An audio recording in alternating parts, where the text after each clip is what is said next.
Hey, Antonio here with Enhanced Movements, Boulder County's premier chiropractic pain and injury consultant. Today for Movement Mondays, we're going to be talking about scapular motion.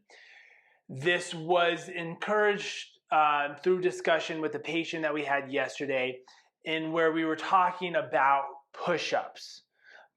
Push-ups and rowing. So we're talking about horizontal movement of the arms, doing either push-ups or rows.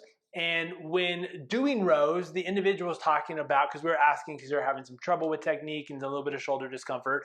What are your thoughts about? What are you thinking about? What are you internally cueing when doing rows? And right off the bat, it was keeping my shoulder blade down and back, okay? Now, if that is the cue they're thinking about with rows, more likely than not, and what we've seen consistently is a lot of people are still thinking that when doing pushing motions. The same is true for most pulling, as far as like a pull-ups, or even, unfortunately, a vertical press. Now, we've commonly see this through those that have gone through Pilates and yoga, not saying that those are at fault, but more recently, that's kind of been a topic in which we find that cue commonly coming about. But it's also true in CrossFit and boot camp and other areas, because we have heard that down and back is a more stable shoulder position. While I cannot argue that is a stable shoulder position, it depends on the context, it depends on the movement, and it depends on the transition or the phase in which that movement you are talking about. So let's, for instance, just look at push-ups here. I'm going to use a wall just for demonstration purposes here, right?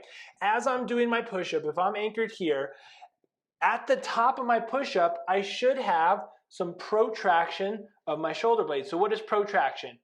This is gonna be retraction. I'm gonna retract it back, and then protraction is gonna be the opposite. So you see how my torso angle really didn't change. All I'm doing is moving my arm around my torso. And in reality, it's my shoulder blade and my arm kind of wrapping around my torso. So at the top of our push-up, it is okay, and we should be promoting more of this protracted finish position. Now, as I start my descent, I'm going to combine both bending of my elbows, extension of my shoulders, and retraction of my shoulder blades all together at once. It's not a 1-2 motion.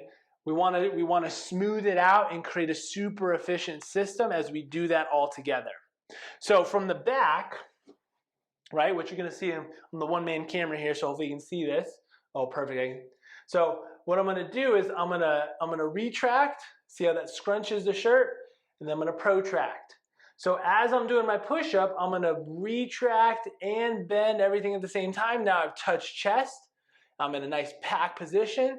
And then I'm going to basically expand all of that. I have to protract as I start to reach. Now the same is also true when we're talking about a pulling motion. So if we were to demonstrate a horizontal row, let's say we're on like a TRX or something, right? At the bottom, it is okay to be protracted. Right? We might start with a little bit more depression because we're starting in a row, but that's not to say we can't be here and start bending and pulling at the same time. Right? We don't want to always just be locked in, because then we're really only working elbows and shoulders, right?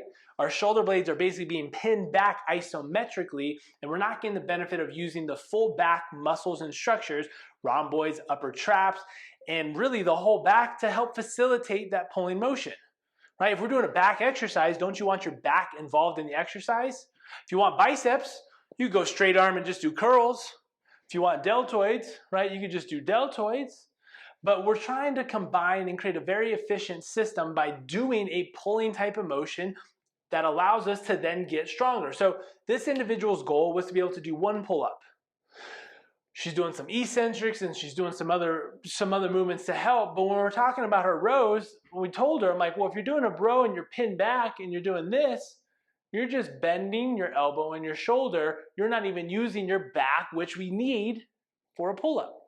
So restructuring why and how she should be using the shoulder blade more effectively got her lifting heavier weight immediately, and now has allowed her to implement this into her program a lot more effectively to reach her goal to be able to do a pull-up. So in summary and in conclusion, the shoulder blade needs to move. This down and back cue while appropriate in some situations and context, is actually hurting, not pain and creating an issue, but hurting your progress, blunting your progress, or blunting the amount of weight you're able to lift effectively and efficiently, and sometimes creating some pain points because you're blocking your range of motion. We need that to facilitate both full horizontal range of motion for the arms as well as vertical.